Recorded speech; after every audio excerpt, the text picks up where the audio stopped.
Hey girlfriend, this is Jan James. Welcome to the Hope After Breast Cancer podcast, where women who have endured breast cancer learn to have fulfillment over frustration, clarity over confusion, and faith over fear.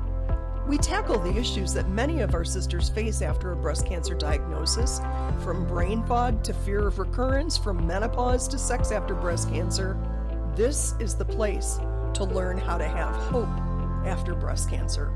So strap yourself in. Welcome to the Hope After Breast Cancer podcast. Hi everybody, it's Jan James from Hope After Breast Cancer. I want to introduce you to my girlfriend and Hope After Breast Cancer contributing expert, Lisa Nicholson. How are you today, Lisa?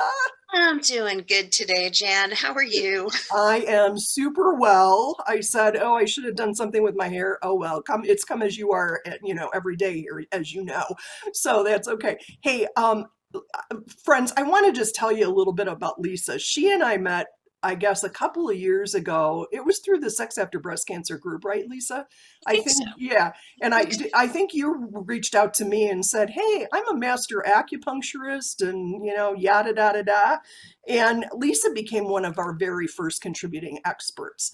And Lisa and I also worked together to put together a couple of workshops that we're going to talk to you about later. But can you give the girls a little bit of information just about your background and I don't know how you do the Reader's Digest version. I know a lot about you, I was going girl, to say, but where do you want me to start? where were you born? All that stuff. No. I was Well, born. wait, hang on a minute. You know what? Number one thing, you've been where we are, right? Yeah, I have. Okay. I am an acupuncturist. I've been in practice for a little over 20 years, and I started my practice predominantly in pain management, orthopedics, and sports medicine. And in 2017, I got the mammogram results that nobody wants and went through all of the rest of the testing and was ultimately diagnosed with IDC. And I was very thankfully stage 1. We caught it really early. And I turned out to be the poster child for high risk. And through the highest onco score my oncologist had ever seen, after she said, oh, we'll just be doing lumpectomy and radiation, that pivoted into chemo and then radiation and then removing my ovaries. And so I've been through pretty much everything that all of you have been through. Treatment involved first lumpectomy, then 4 cycles of chemo. And of course, I'm an acupuncturist. I don't do a lot of Western pharmaceuticals. So my body hyper reacted to everything I was given, which was a whole lot of fun and created a whole lot of opportunities for learning. And then I went through radiation, and now I'm 4 years into hormone blocking medication. And as I've gone through my journey with this, a couple of the questions that I kept asking over and over again is, where do I go for complementary care for myself? Coincidentally, the acupuncturist that I had been working with and training with for 12 years had passed away about 3 months before my diagnosis. So I was between acupuncturists and nobody knew where to send me. And as I was having side effects from the chemo, aside from throwing anti-nausea meds and hydration IVs at it, nobody knew where to send me. And when my breast swelled up to 2 cup sizes larger than my norm during radiation, and my radiation oncologist scratched her head and said, well, your skin looks great. I don't really know what's going on here. And I was looking for solutions. I was like, nobody knew where to send me. And this became kind of an ongoing theme, is I'm going through all of this treatment and I'm feeling horrible. And at the same time, I'm doing my own case management and I'm doing my own, I hate the term doing your own research right now because it's been so polarized and given meanings that go beyond what I'm intending. But I spent hours with Dr. Google trying to figure out what was going on with my body and where were the best options to go to figure out how to, if not fix it, at least manage it so that my quality of life was better. And I ended up finding a lymphatic massage therapist who is about to move into my office next week after Oh, I 4 didn't know years that. How in her. great. Oh, yay. So, Because primarily your practice is now with breast cancer women, yeah. right? Yeah, Yeah, I'm working. I can't say exclusively. I'm still right. working with a lot of veterans. And interestingly enough, as I've focused more and more on breast cancer patients, what's happened is I've also picked up a number of prostate cancer patients and a lot of women in their 70s and 80s who are dealing with aging issues that are really, really similar to what all of us that are on aromatase inhibitors and tamoxifen are going through. Mm, So, as I got further into the AIs, I was having a lot of joint pain and I tried everything I could think of in my arsenal, and some of it worked better than others, but I ended up with the help of my docs coming up with strategies where at this point my baseline pain is usually a 1 or less, and I have good. strategies for dealing with breakthrough pain.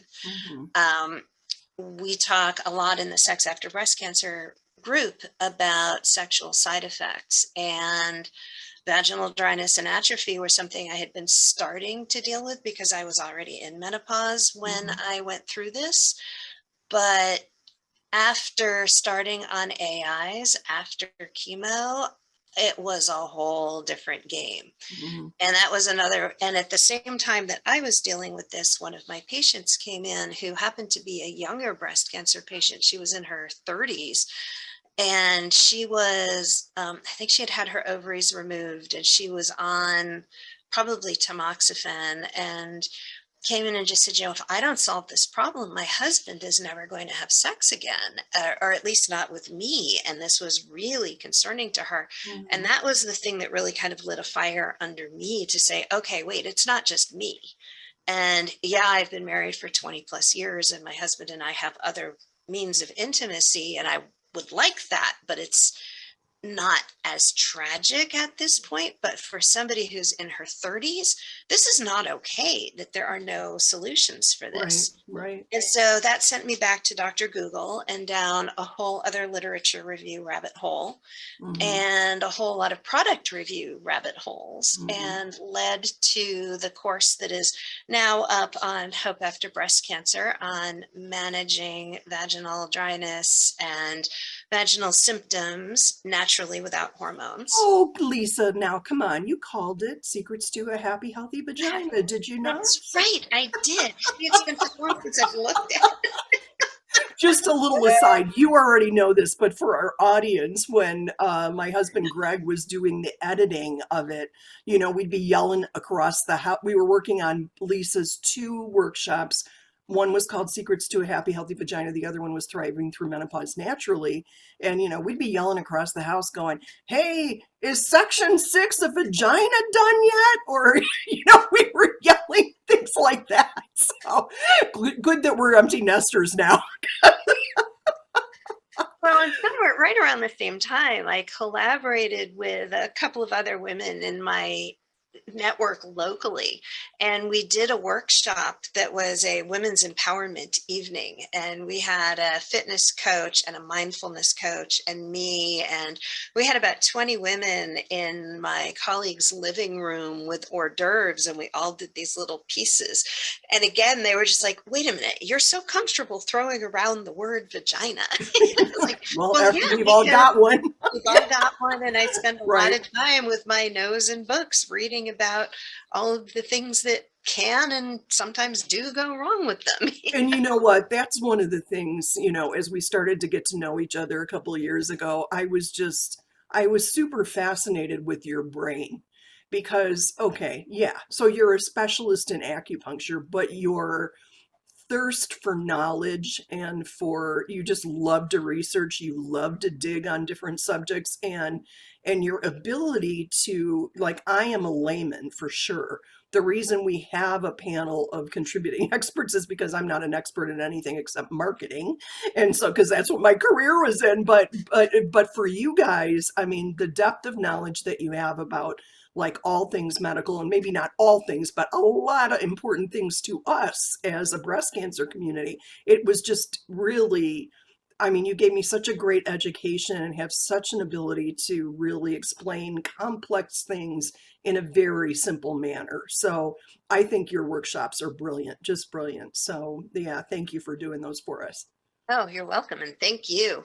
It was a fun, those were fun Yeah, projects to yeah, work on for yeah. The sure. menopause one was a fun one to work on too, and that really Yeah. kind of working on that really kind of opened the doors to my clinic kind of being flooded with women in their 50s and 60s that were still experiencing hot flashes, that were looking for what they could do to reduce some of their wrinkles or sleep better or not be having anxiety attacks that go with the hormone fluctuations. And so that all of this has really shifted the direction of my practice. That's so And neat though. And just and on the thriving through menopause naturally, I mean your focus is really on very practical ways that you can reduce your symptoms without using medication.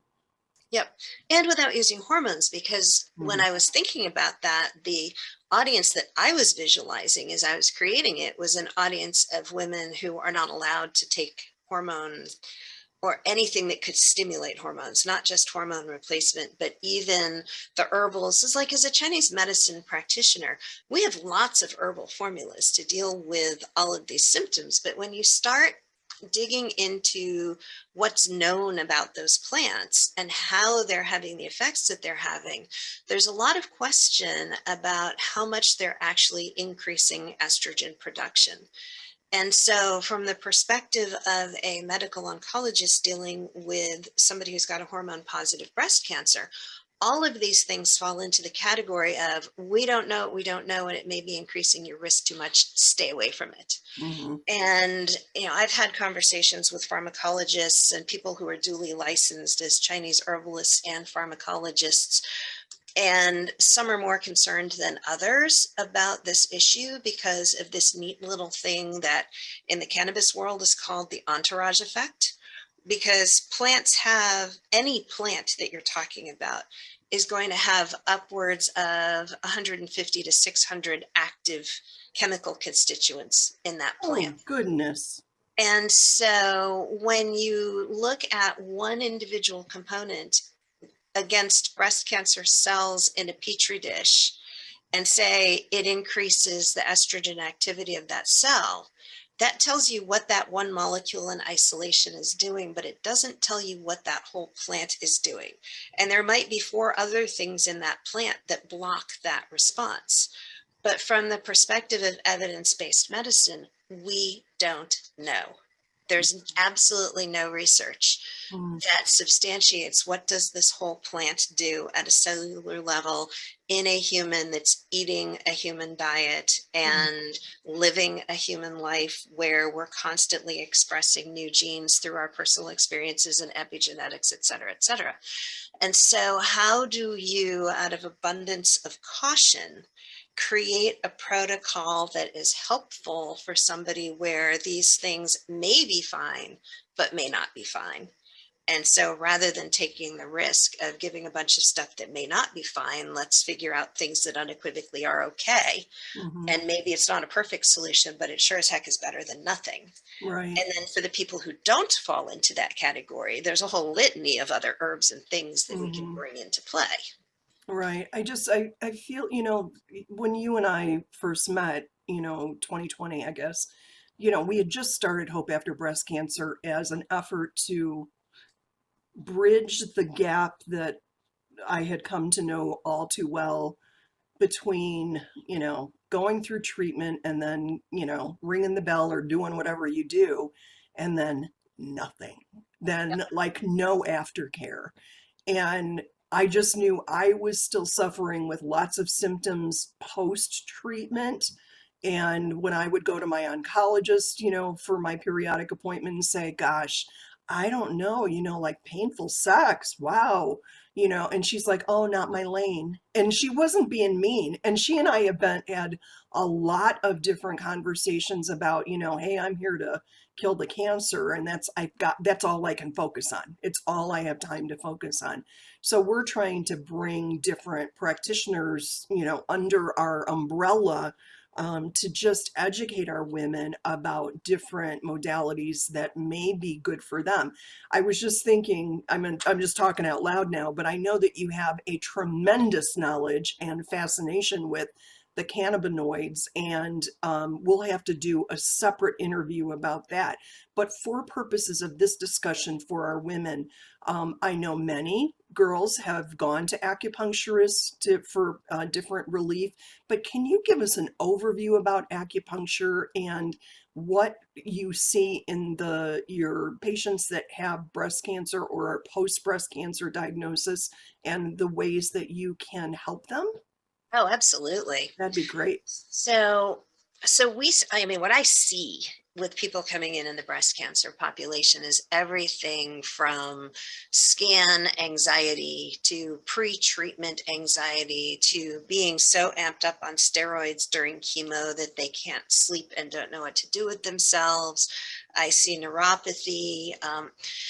I thought I would see a lot of nausea, and that's one area where allopathic medicine has done a really, really good job at getting the meds dialed in.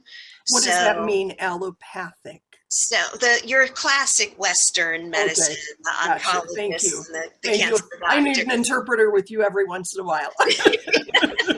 Oh yeah, no worries. The regular doctors, the Yeah. people you go see that you think to see for this stuff. They've gotten really, really good at managing nausea. So yeah, I definitely see people that have some breakthrough that are struggling with that. But I see a lot more neuropathy. I see a lot more sleep disturbances, anxiety, headaches, low grade gastritis, belching, discomfort in the abdomen, not really having much appetite, dry mouth. I've treated a lot of radiation skin burns, Mm. and it's not something you really think about with an acupuncturist. And there's one particular patient that stands out. In fact, I just wrote up this case for a Chinese medicine journal, fingers crossed that I'll actually get it published. And she was a stage 4 patient who had suppurative lesions that were being treated with radiation. So she had radiation burns on top of that. And she had been referred into wound care, and it was a couple of months wait for her to get in. And in the meantime, she was maxing out on OxyContin Oh and dear. not able to sleep. And within 3 visits with acupuncture, she was on twice a day Norco instead of maxing out on her Oxy. And she was sleeping. She was almost able to sleep on that side. And by the time she finally got into her wound care appointment, she had a couple of small areas that needed debriding, but they kind of looked at her and said, what happened in the last month and a half? This shouldn't have healed like this. And it's like, yeah, hello, acupuncture. Wow. You're And right. I would never think about acupuncture for wound care like that. Wow. yeah, and we didn't even, I mean, that wasn't even local treatment. It was just opening up the channels and in Chinese medicine speak, clearing heat. Mm-hmm. So, very simple treatment, a couple of points on her hands, and just opening up the channels to get some of that heat and inflammation to move through, and then getting her into the right kind of ointments that could help with the healing. Wow. And huge difference for that person. And I'm pretty minimalist with my interventions. If it ain't broke, don't fix it. And if there's a chance that it might interfere, the benefit of what I do has to be greater than the risk if I'm going to do something in my practice. Mm-hmm. So most of the time what I'm doing with my ladies in radiation is just keeping an eye on things, a couple of needles, like somebody's got their they're doing radiation from like this part of the chest all the way across, I might throw a needle at Ren 17, which is right in the center of the breastbone between Mm-hmm. at the nipple line in between, because it's a great chest opener and it clears heat, and it's huge for anxiety and just opening up the breathing, and the lungs can be so affected by that as well. So it's like all of my breast cancer patients love that point, Wow. assuming that they're not already, if there's skin irritation there, obviously we don't do that. And there are other points on the hand that can just open up the flow and keep things moving. Radiation is a point where a lot of people that have had surgery start to develop fibrosis because the tissue shrinks with the radiation. And sometimes I can do something about that. Sometimes what I end up doing about that is saying to the patient, gosh, you really need to talk to your medical team about getting you a PT referral, because that's something that PTs know what to do with. They've got stretches. I can show people some basic stuff, but if what I'm doing isn't working, I'd rather refer to an expert for something like that. Sure. Lymphedema is another area where sometimes it's one step forward, one step back, but when it's mild lymphedema, sometimes acupuncture and some really gentle body work, working with the flow, makes all the difference. And I'm really excited to finally have somebody that will be working in my space. And I've been referring to her. We've been cross-referring for a couple of years. So now we'll actually be under the same roof where we can grab each other in between patients and go, hey, I've got this person. What do you think about that? Yeah, And nice. it's really her area of specialty. Mhm. And this is all just during active treatment. The other time that things come into play is what you were talking about earlier, where you get to that survivorship point. It's like, all right, your next scan's in 6 months. I'll see you then. Go have a nice life. And you're going, but wait, I'm still tired and my guts are still not quite working right after the chemo. And I still have some tightness in there from my surgery, but nobody's really addressing it. And my joints hurt because I'm on this aromatase inhibitor. And what do I do for all of that? And the docs are like, I don't have an answer for you. See you in 6 months. Or Mhm. here's an antidepressant, or Yeah, that kind of right. thing. Yeah.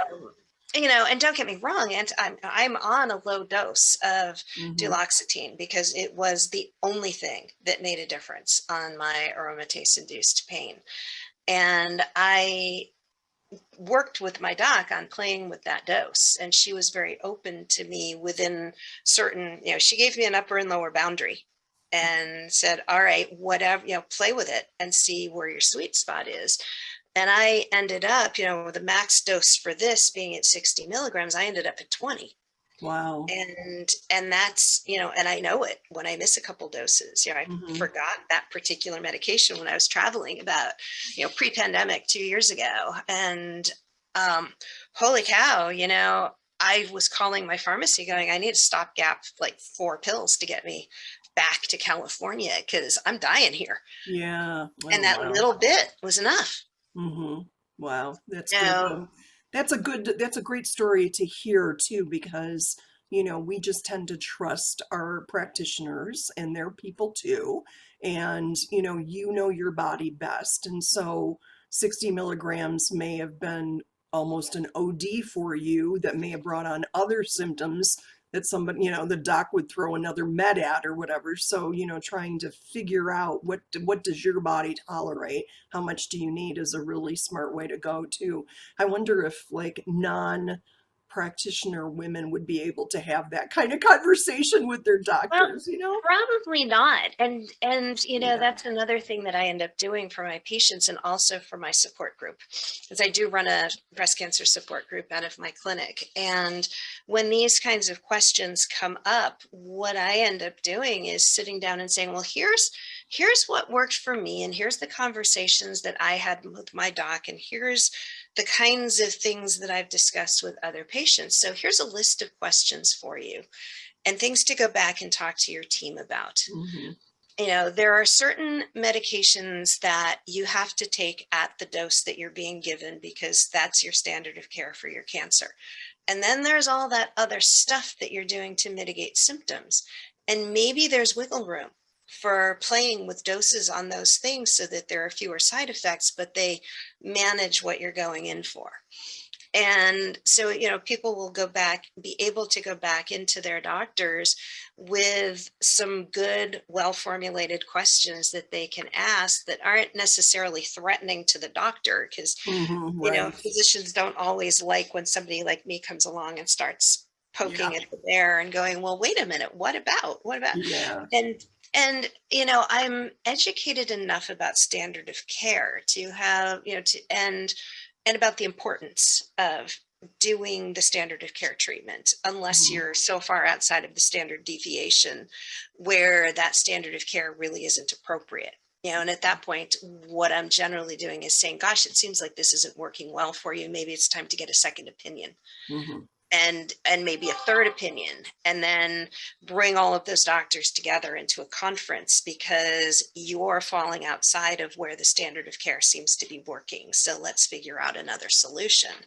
Right. But that's very different from saying, well, you shouldn't do this, or your doctor's not working for you, Mhm. or these treatments are dangerous. It's one individual that's falling into a realm where the standard of care is really causing them a lot of problems, where something else might be a better fit. Mhm. I had You're one patient who was a metaplastic breast oh, cancer patient, yeah. which is really weird and out there. And we spent a lot of time and energy looking at clinical trials Yeah. and trying to figure out what might be a sweet spot for getting her back into remission. Yeah. We don't run into that too often. You don't see those cases all the time. So, Yeah. yeah. Yeah, it was a really interesting scenario for her. Yeah. So your practice is in San Diego, US, San Diego, California, US. We've got a lot of internationals. So, tell women, what are they looking for in an acupuncturist? I mean, how do they go about finding one? Is there a website that you would recommend where they can put in their zip code or their state or their province or whatever and find a solid practitioner? How would they go about that, doing that? Oh boy, I wish I had a really good answer for that. Okay. With Within the United States, if you're every state, almost every state will qualify, that has a state licensure. So first and foremost, you want your practitioner licensed in the state that they're practicing in. And one of my pet peeves is in many of the Midwestern states where there are chiropractors who have a 200-hour or less class in acupuncture, and they advertise themselves as acupuncturists. They are probably well qualified to deal with neck pain and back pain as acupuncturists and mechanical stuff. I would not want to go to somebody that has that level of training to help with cancer support.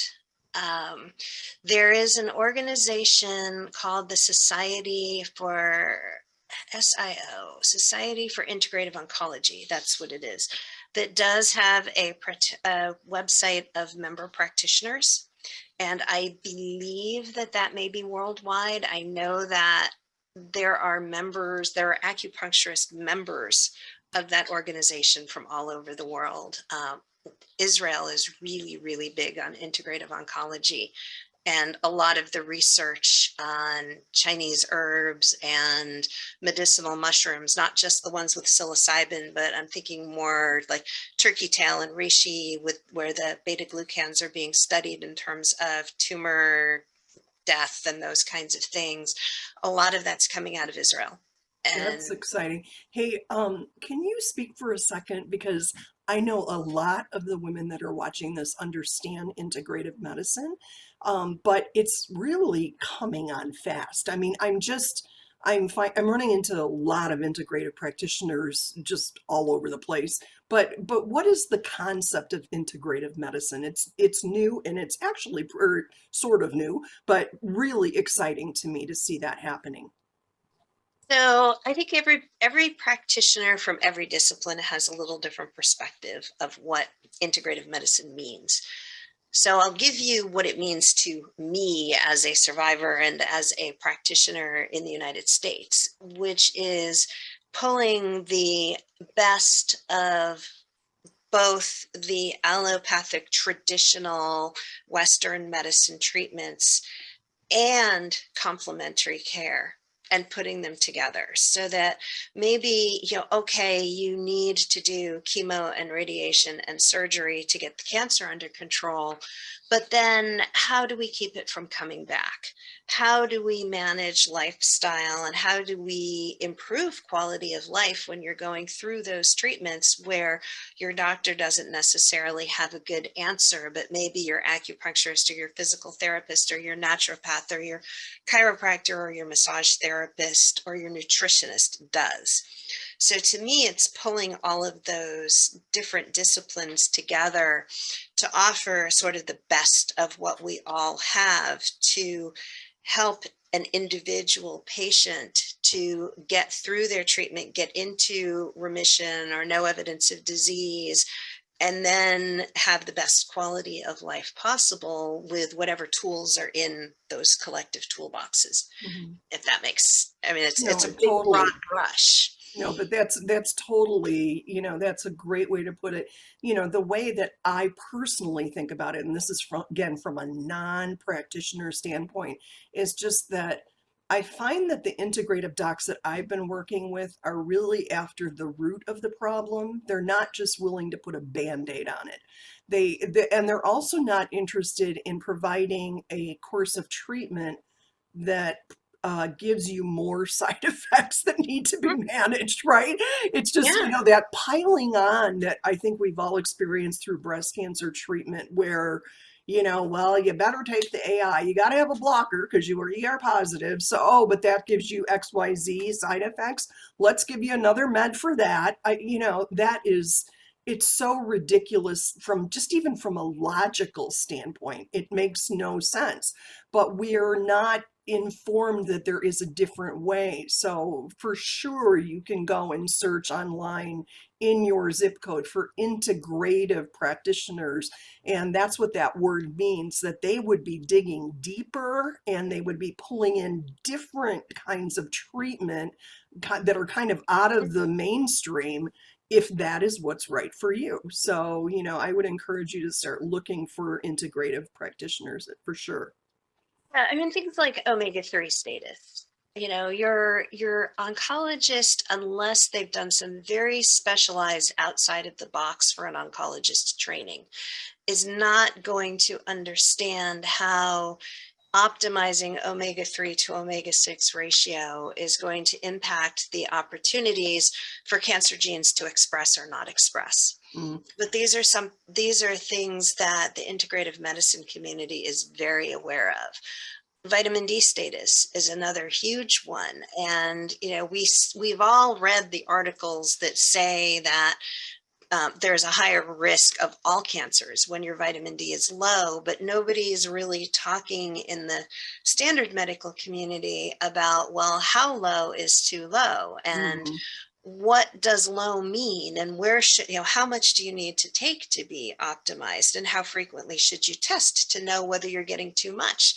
Because like so many things, there's a sweet spot. Mhm. And if you're taking too much, it's a problem. If you're not getting enough, it's a problem. And I just had this conversation last night in my support group with somebody who, out of the blue, 2 years out, suddenly had a spike in liver enzymes.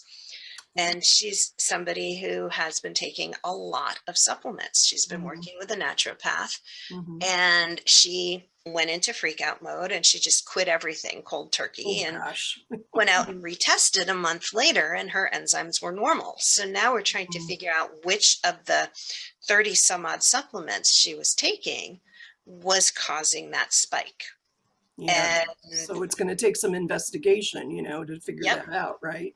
yeah, but Wow. something clearly, she was taking too much of something, and it Right. clearly was creating more inflammation than it was solving at that point. Mhm. So, even as a complementary care practitioner, to me, supplements are just that, they're supplements. So, getting most of your nutrition from food is the starting point, and Mhm. then use labs to inform where are the gaps, and then supplement to physiological normal Mhm. and see if we can kickstart the body to actually be being in that normal range without having to keep long-term supplementing. And D is one of the things that probably is an exception to that, because most of us, particularly if we're in northern climates, like here in San Diego, half of the year we still don't get enough UVB radiation at the right angle to make enough vitamin D to hit normal range. I am fascinated by that. Really? Really. Wow. And if you're north of where we are, most of the year you can't make enough. And most of us, once you start wearing sunblock and taking cholesterol meds, which how many of us are doing No. because we've been coached to do that, without cholesterol and without direct skin exposure to UVB radiation, you can't make vitamin D. And your dietary sources are basically oily fish and egg yolks. And if you're Right. on cholesterol meds, you're probably being told to avoid those things. Yeah. So at that point, really supplementing is your best option. But that's one of the few, fish oil is another one where, yeah, you can eat 4 ounces of salmon 6 or 7 days a week and you don't need to supplement. But how many of us are doing that? And Right. can we get enough omega-3s from other sources through the diet to do that on a daily basis, or to get enough to on an average daily basis to be that equivalent? And most of us just aren't eating that much fish unless we're living on a fishing boat in Alaska. Right. You know? One could dream. One could dream. And there are Right. one could dream. That actually doesn't sound like a bad life right It now. sounds pretty good for, because here comes the heat in Arizona. So, Alaska always looks good as the season starts here now. So, yeah. Yeah, Um, yeah, we were over 100 degrees last week here in San Diego, and today we're at like 62. So yeah, it's really psychotic, isn't it? I know the weather has been so strange. I know for all of us. So, anyway, okay. So let's do one more discussion about, like, tell our women about Healthy Happy Vagina, because Secrets to a Happy Healthy Vagina is one of the workshops that Lisa has on our hopeafterbreastcancer.com website. And so what will they learn through that briefly? So, what they will learn briefly is, number one, that this is a problem that is not unique to you.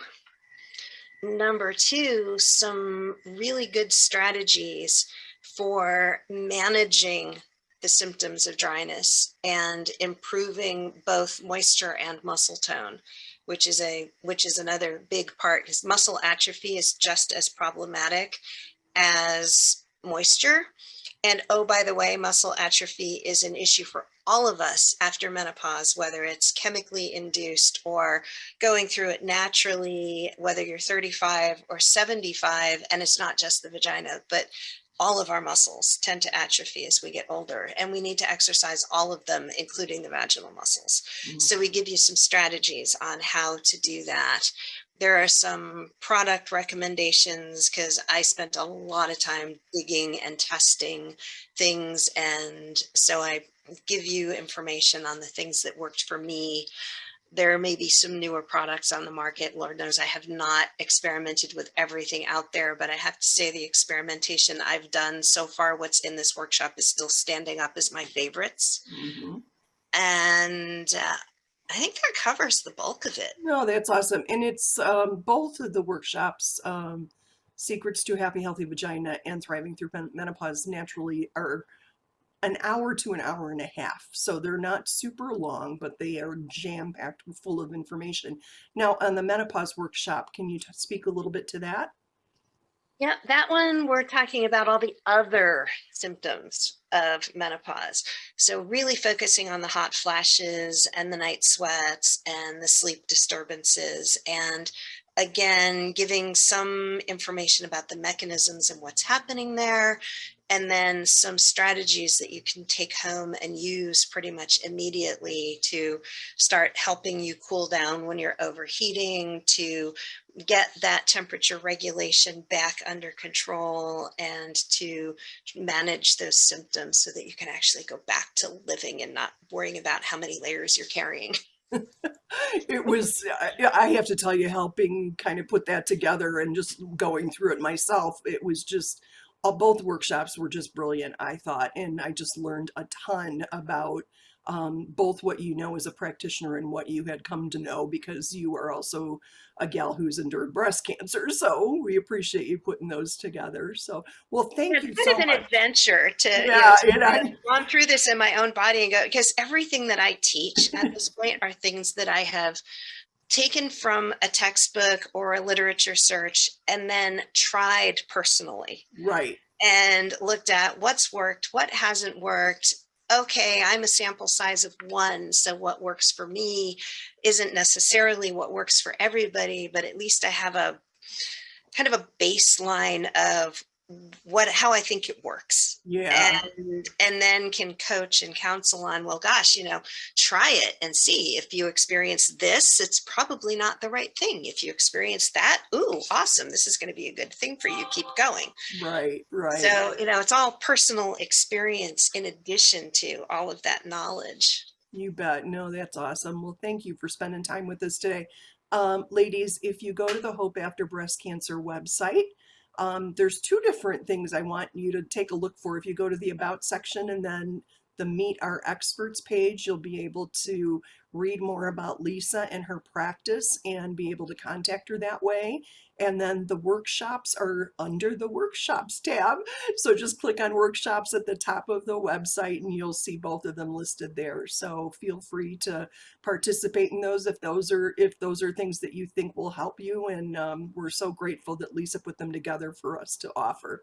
So Lisa, thanks again for the time today. And we're going to be seeing much more of you, I hope, so that you can You're share your welcome. knowledge with our community. So thanks for today. You're welcome, Jan. Looking forward to doing more. Okay, sounds good. We'll see you soon. Thanks, All right. everybody. This is Jan James for Hope After Breast Cancer signing off. Till next time, see you then. Take care. Bye-bye. Girlfriend, thank you so much for listening to our podcast. I hope you found some nuggets to encourage you and give you hope. Make sure you subscribe to the podcast. You never want to miss an episode. And we'd love to know how we're doing, so please be sure to leave us a review. Until next time, this is Jan James encouraging you to remember there is hope after breast cancer. See you next time.